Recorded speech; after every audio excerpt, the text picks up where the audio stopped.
그는 반석이시니 그가 하신 일이 완전하고 그의 모든 길이 정의롭고 진실하고 거짓이 없으신 하나님이시니 공의로우시고 바르시도다. 그들이 여호와를 향하여 악을 행하니 하나님의 자녀가 아니요 흠이 있고 삐뚤어진 세대로다. 어리석고 지혜 없는 백성아, 여호와께 이같이 보답하느냐? 그는 내 아버지시요 너를 지으신 이가 아니시냐? 그가 너를 만드시고 너를 세우셨도다. 옛날을 기억하라. 역대의 연대를 생각하라. 내 아버지에게 물으라. 그가 내게 설명할 것이요 내 어른들에게 물으라. 그들이 내게 말하리로다. 지극히 높으신 자가 민족들에게 기업을 주실 때, 인종을 나누실 때 이스라엘 자손의 수요대로 백성들의 경계를 정하셨도다. 여호와의 분깃은 자기 백성이라. 야곱은 그가 택하신 기업이로다. 여호와께서 그를 황무지에서 짐승이 부르짖는 광야에서 만나시고 호위하시며 보호하시며 자기의 눈동자같이 지키셨도다. 마치 독수리가 자기의 보금자리를 어지럽게 하며 자기의 새끼 위에 너풀거리며 그의 날개를 펴서 새끼를 받으며 그의 날개 위에 그것을 엎는 것 같이 여호와께서 홀로 그를 인도하셨고 그와 함께 한 다른 신이 없었도다. 여호와께서 그가 땅의 높은 곳을 파고 다니게 하시며 밭의 소산을 먹게 하시며 반석에서 꿀을, 굳은 반석에서 기름을 빨게 하시며 소의 엉긴 젖과 양의 젖과 어린 양의 기름과 바산에서 난 수양과 염소와 지극히 아름다운 밀을 먹이시며 또 포도즙의 붉은 술을 마시게 하셨도다. 지금 모세가 이스라엘 백성들에게 그동안 하나님께서 말씀하신 내용들, 또 직접 이스라엘 백성들에게 행하신 일들을 이렇게 노래로 만들어서 부르게 했다라고 하는 것이죠. 지금 우리가 읽은 1절서부터 14절까지의 이 말씀은 이제 모세가 이스라엘 백성들에게 가르친 노래의 한 부분입니다. 왜 모세가 이스라엘 백성들에게 이렇게 노래를 배우게 했나요? 여러분, 이스라엘 백성들이요, 하나님께서 말씀하신 그 말씀들, 또 하나님이 이스라엘 백성들에게 행하신 그 모든 일들을 잊어버릴까봐, 잊어버리지 않게 하기 위해서 노래로 그렇게 가사를 만들고 곡을 붙여서 배우게 했다라고 하는 것이죠. 목적이 뭡니까? 하나님을 잊어버리지 않게 하기 위해서라는 거예요. 꼭 노래가 아니라고 하더라도 우리가 하나님을 잊게 하지 않으려고 하면 어떤 방법으로든지 노래가 아니라고 하더라도 우리가 이 노력을 계속해야 된다라고 하는 것이죠. 여기 31장 30절 말씀을 보겠습니다. 그리고 모세가 이스라엘 총에 이 노래의 말씀을 끝까지 읽어 들리니라 그랬죠. 이 시와 노래는요,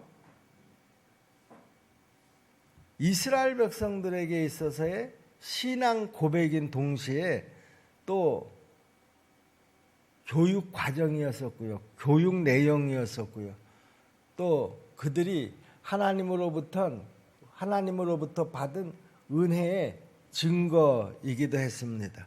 우리가 앞에서 본 말씀인데요, 31장 19절 말씀을 보시면은요, 그러므로 이제 너희는 이 노래를 써서 이스라엘 자손들에게 가르쳐 그들의 입으로 부르게 하여 이 노래로 나를 위하여 이스라엘 자손들에게 증거가 되게 하라, 그렇게 말씀하셨죠. 모세에게 지금 가장 중요한 것은 무엇인가 하면 어떻게 해서라도 자기의 백성들, 하나님의 백성들을 가르치는 일이었습니다. 이제 모세는 그 가르치는 일마저도 얼마 시간이 남지 않았던 것이죠. 그러니까 마음이 얼마나 조급했겠습니까? 그래서 모세는 노래라고 하는 그 수단을 삼아 가지고 이스라엘 백성들에게 신앙을 전숙해 했던 것입니다. 이 노래를 가르쳤다라고 하는 것은 지금 이 현재 세대, 그러니까 모압에 지금 집결해 있는 이 세대들만을 위한 것이 아니라 노래로 하나님의 말씀하신 것, 역사하신 것을 가르쳐 놓으면 노래라고 하는 것은 우리 기억에 오래도록 남지 않아요. 그리고 평상시에도 흥얼흥얼 그 노래를 부르게 되어 있습니다.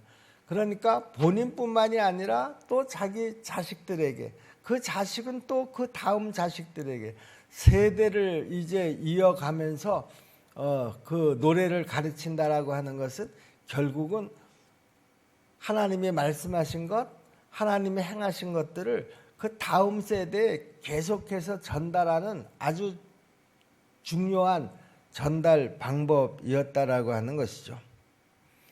여러분, 우리에게도요, 영적으로 가르치고 양육해야 될 사람들이 있습니다. 마태복음 28장 20절 말씀을 보시면요, 내가 너희에게 분부한 모든 것을 가르쳐 지키게 하라 그랬습니다.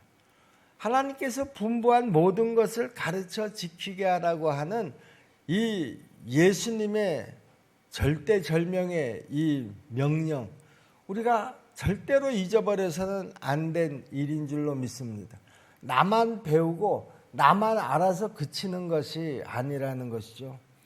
우선 제일 가까운 내 가족들에게 우리 하나님의 말씀을 가르치고 또 그 가족들이 그 말씀을 지키면서 살도록 그렇게 하는 것이 또한 우리의 사명이라는 것이죠. 우리는 바로 그들을 위해서 최선을 다해야 합니다. 가족들만이 아니죠. 우리가 교회에 오면 교회에 우리 그 성도들을 가르쳐야 합니다. 내가 가르치는 자리에 지금 서 있다고 하면 우리는 이 일을 위해서 무엇보다도 열심히 가르쳐야 한다라고 하는 것입니다. 제가 강단에서 선포하는 이 말씀, 제가 여러분들을 가르치는 것입니다. 또 구역장들은 구역 예배를 통해서 말씀을 또 가르칩니다. 그런데요, 제가 요즘 주일 설교를 이렇게 체크를 해보면은요, 적어도 구역장들은 구역원들을 가르치기 위해서 그 말씀으로 좀 들어와서 한 번이든 두 번이든 세 번이든 이렇게 다시 좀 복습도 하고 그리고 준비도 하고 그렇게 해서 가르쳐야 될 터인데요. 물론 기억력이 좋고 실력이 있어서 그런지는 모르겠지만 우리 구역예배 공가가 뭡니까? 그 전주에 강단에서 선포된 말씀이 구역 공가입니다. 특별히 다른 별도의 공가가 없지 않아요. 그러면 가르치는 자는 정말 그것이 내 사명인 줄 알고 열심히 준비해서 가르쳐야 합니다. 그냥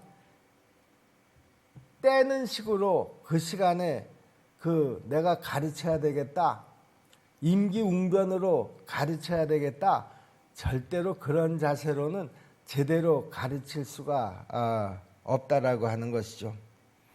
최선을 다해서 가르치는 자는 가르쳐야 한다라고 하는 것입니다. 어떻게 해서든지 저는 우리 십정동교회 성도들이, 구역장은 자기 구역의 구역원들이, 팀장은 자기 팀원들이 하나님을 하나라도 더 분명하게 알 수 있도록, 그리고 그들이 말씀을 떠나지 않도록 내가 먼저 하나님의 말씀을 열심히 복습하고 그리고 준비해서 가르치는데요. 그 가르치는 방법도 내가 기도하면서 가장 좋은 방법을 찾아서 가르쳐야 한다라고 하는 것이죠. 가르치는데도 여러 가지 그 스타일이 있습니다. 어떤 사람들은 일방적으로 가르치는 경우가 있고요. 또 어떤 사람들은 대화를 나누면서 그 대화 형식으로 토론 형식으로 그렇게 가르치는 그 구역장들도 있습니다. 어떤 방법이든지 그것은 구역원들을 잘 가르칠 수 있는 방법이라고 하면 우리도 그 방법을 찾아서 구역원들이 그 배우는 시간에 잘 배우고 기억할 수 있도록 그렇게 해야 한다라고 하는 것입니다. 여러분, 우리의 신앙생활을 완전하게 하시는 하나님은요,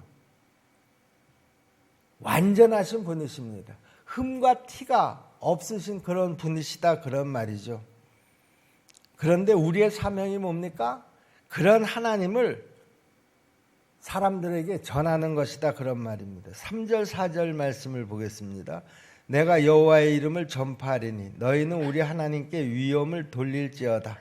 그는 반석이시니 그가 하신 일이 완전하고 그의 모든 길이 정의롭고 진실하고 거짓이 없으신 하나님이시니 공의로우시고 바르시도다 그랬습니다.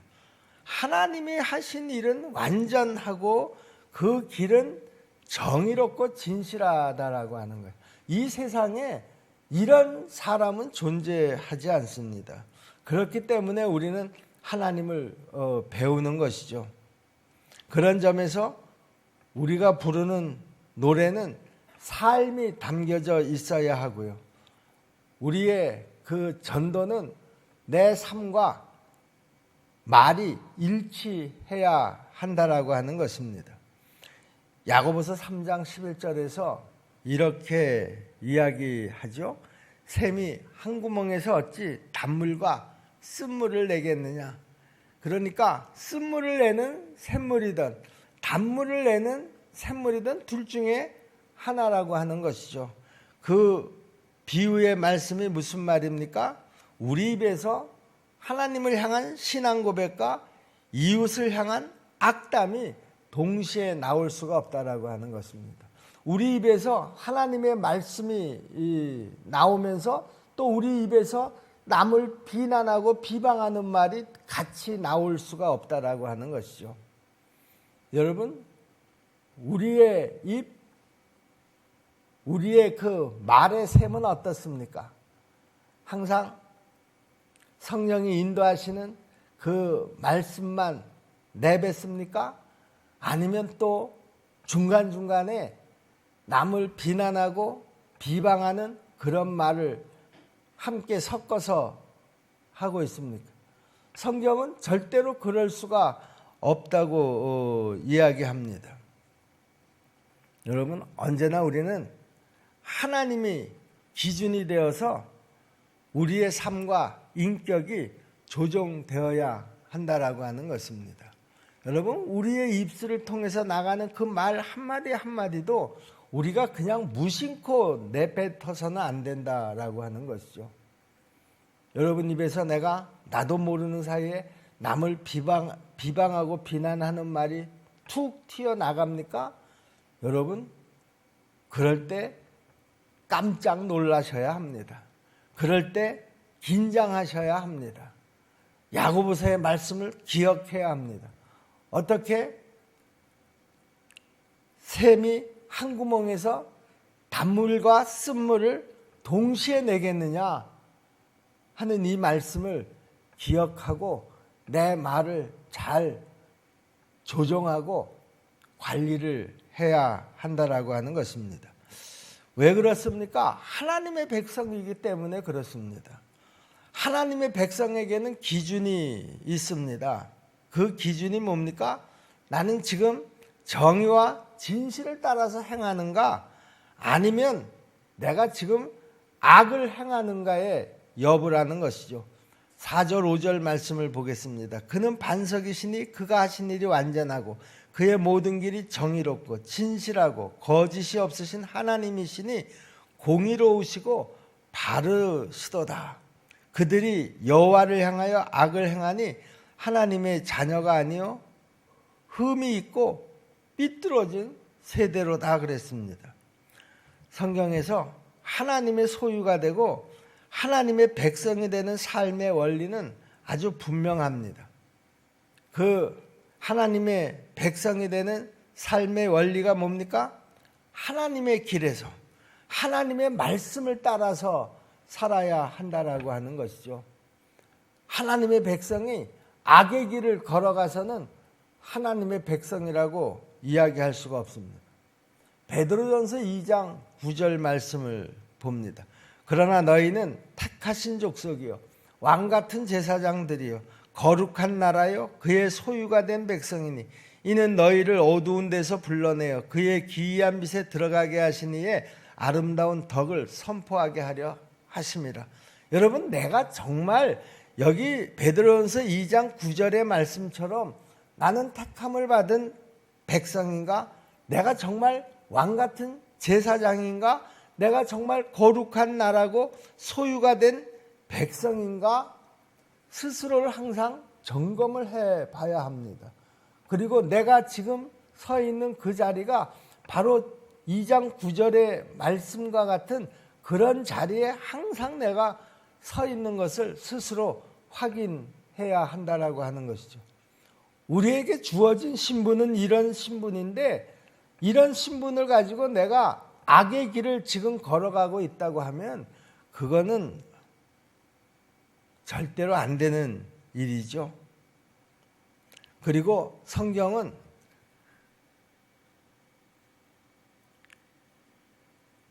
그 선한 삶으로 우리를 비방하는 자들마저도 하나님 앞에 영광을 돌리도록 해야 한다, 그렇게 얘기합니다. 내 그런 그 왕같은 제사장으로서의 삶, 하나님의 소유된 백성으로서의 그 삶이라는 것은요, 나를 비방하는 사람들마저도 하나님께 영광을 돌리도록 그렇게 해야 된다, 그런 말이죠.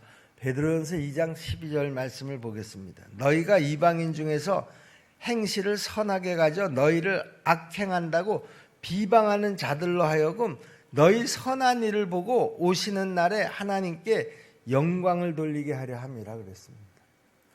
야, 이게 정말 가능한 일일까? 우리는 누가 나를 조그만 그 비난만 해도 자제를 하지 못하고 흥분을 합니다. 심지어는 가족끼리도 마찬가지고요. 또 교회 공동체 안에서 같이 믿는다고 하는 사람들 가운데서도 그럴 때가 종종 있습니다. 누가 나에게 내 기분을 상하게 하는 그런 말을 했다고 나는 더 씩씩거리고 더 불쾌해하고 그리고 대로받고 말로 주는 그런 그 언행을 일삼을 때가 많이 있습니다. 그러나 성경은 뭐라고 얘기합니까? 설사 그런 일이 있다고 하더라도 그런 사람에게조차도 우리는 그렇게 행동해서는 안 된다, 그런 말입니다.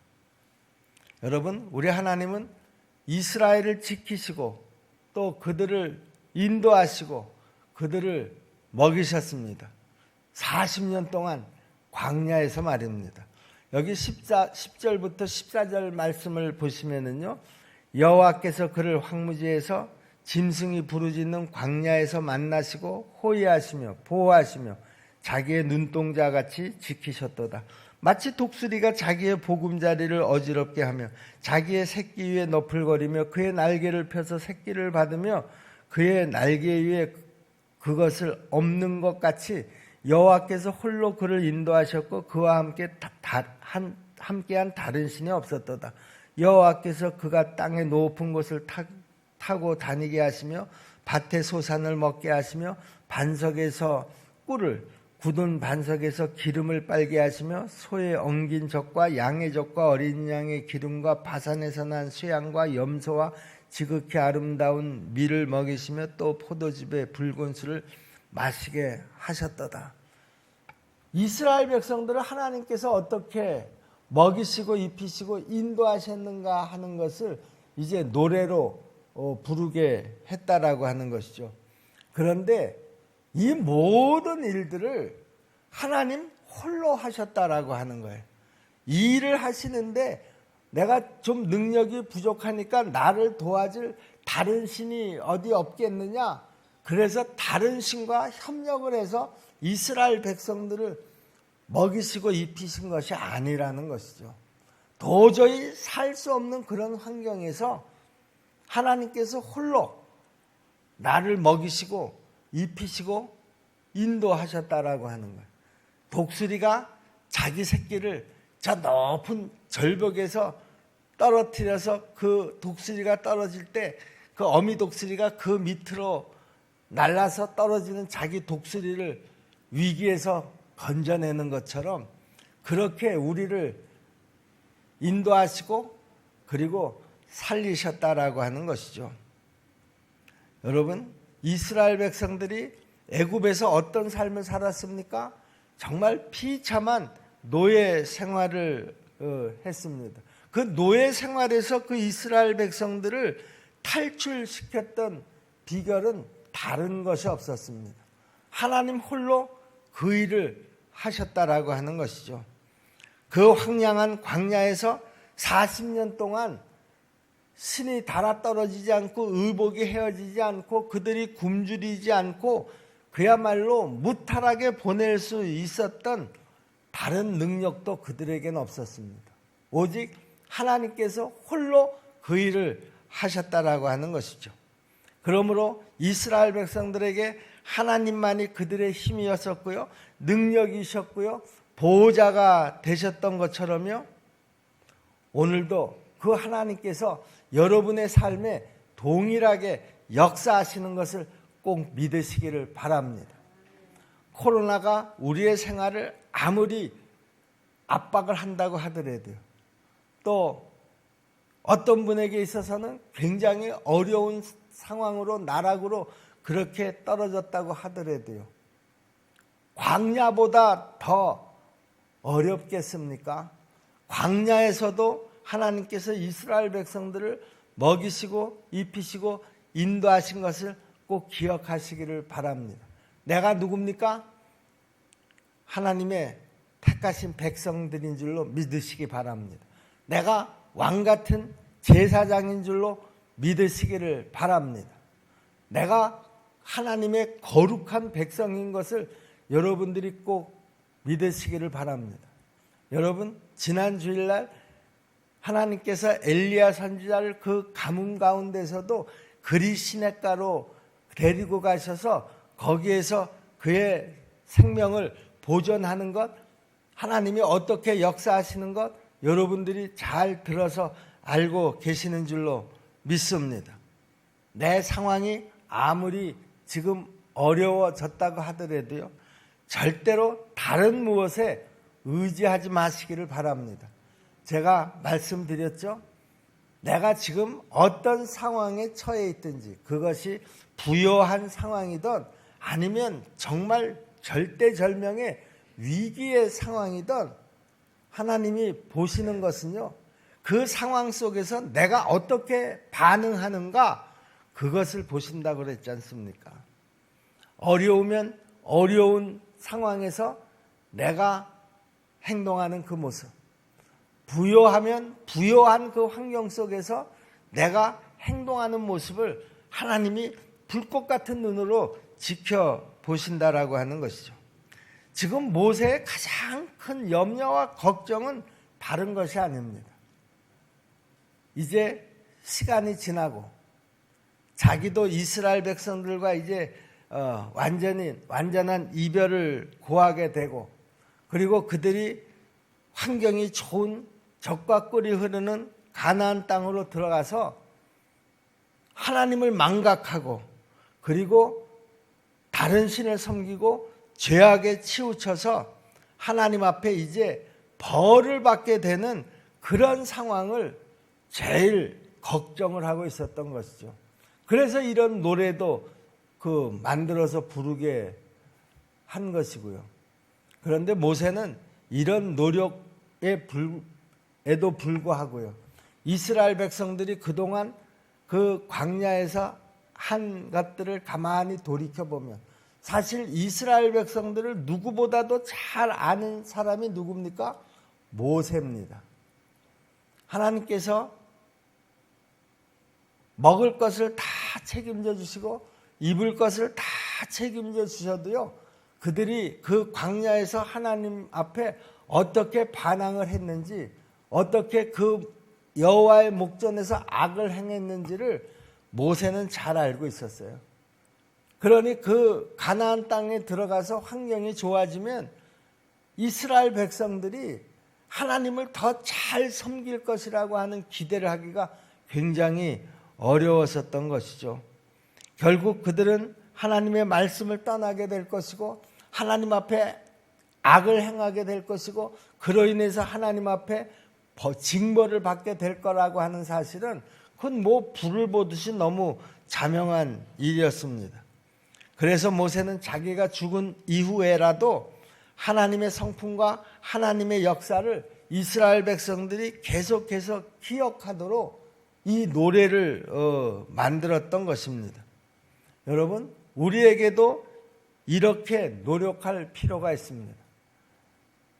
나는 물론이지만 내 자식들에게, 그리고 우리 교회 공동체 속에서 아직 믿음이 자라지 못한 그런 성도들에게 우리는 끊임없이 그들이 하나님의 말씀을 잊지 않도록, 또 하나님의 역사를 잊어버리지 않도록 계속해서 모든 방법을 다 동원을 해서, 꼭 노래라고 하는 방법뿐만이 아니라 그 백성들에게 말씀을 잘 가르칠 수 있는 방법이라고 하면 우리가 기도하면서 얼마든지 개발을 해서 가르칠 필요가 있다라고 하는 것입니다. 우리가 해야 될 일은 분명합니다. 우리 하나님을요, 세대를 넘어서 시대를 넘어서 계속해서 그들이 하나님을 잊지 않도록 기억하게 하기 위해서 우리는 개인적으로나 또 공동체적으로나 항상 노력해야 한다라고 하는 것입니다. 여러분, 좋은 교회는 어떤 교회냐? 바쁜 교회가 좋은 교회입니다. 끊임없이 교회는 성도들의 그 신앙을 위해서 여러 방법을 통해서 가르치려고 노력하는 교회. 여러분들에게 어떤 교회가 좋은 교회냐? 그 교회를 통해서 내가 하나님의 말씀을 끊임없이 배우고 그로 통해서 내 믿음이 계속해서 성장하는 그런 교회가 나한테 딱 맞는 교회고, 그리고 내가 소속되어져 있어야 할 그런 교회라는 것이죠. 우리 십정동계 성도 여러분, 지금 모세가 이렇게 노래를 지어서 이스라엘 백성들에게 가르치는 목적이 분명하잖아요. 하나님의 말씀을 잊어버리지 않게 하는 것. 여러분들이 항상 하나님의 말씀을 잊어버리지 않으려고 노력하고 있습니까? 기억하고 있습니까? 하나님께서 여러분들에게 행하신 지금까지의 모든 역사를 여러분 잊어버리지 않고 계시냐, 그런 말이죠. 항상 기억할 수 있기를 바랍니다. 그리고 그것을 잊어버리지 않고 기억하기 위해서 그 하나님의 말씀과 하나님의 역사를 묵상하고, 그리고 항상 그 일에 감사하는 마음을 가지시기를 바랍니다. 그러면 말씀도 하나님의 역사도 오래오래 기억되어질 수 있을 줄로 믿습니다. 그런 과정을 거쳐서 우리의 믿음이 점점 장성한 분량에 이르게 될 것이고요. 그리고 그런 과정을 통해서 내 성품이 하나님의 성품을 닮아가게 될 줄로 믿습니다. 기도하겠습니다. 은혜로우신 아버지 하나님, 오늘 이 아침에 모세가 자기 백성들을 가르치기 위해서 안타까운 마음을 갖는 것을 보았습니다. 하나님, 우리에게도 이 모세의 마음을 허락하여 주시옵소서. 아직도 믿음으로 바로 세워지지 못한 내 가족들, 그 가족들을 바라볼 때 우리도 안타까운 마음을 갖게 하여 주옵시고, 어떻게 하면 우리 가족들이 하나님의 말씀을 잊어버리지 아니하고 하나님의 말씀 가운데서 살아갈 수 있을까? 우리가 그 문제를 두고 기도하게 도와 주시옵시고, 내가 먼저 말씀에 바로 서게 하여 주옵소서. 우리 성도들 가운데 아직도 말씀 가운데 서지 못한 그런 성도들을 볼 때 우리도 모세의 마음을 갖게 도와 주시옵소서. 그들을 가르치고 그들을 잘 케어하고 그들을 하나님의 말씀 가운데로 인도하려고 하는 그런 어미의 마음을 우리가 가질 수 있도록 도와 주시옵소서. 그럴 때 하나님의 교회가 날로 건강해지고 그 교회 공동체 속에 속한 우리 각자의 그 개인들도 성장하게 될 줄로 믿습니다. 하나님, 이런 역사가 우리 십정동교회 공동체 안에서 또 그 가정 공동체 안에서 일어날 수 있도록 도와주옵소서. 예수님의 이름으로 믿고 기도하옵나이다. 아멘. 하늘에 계신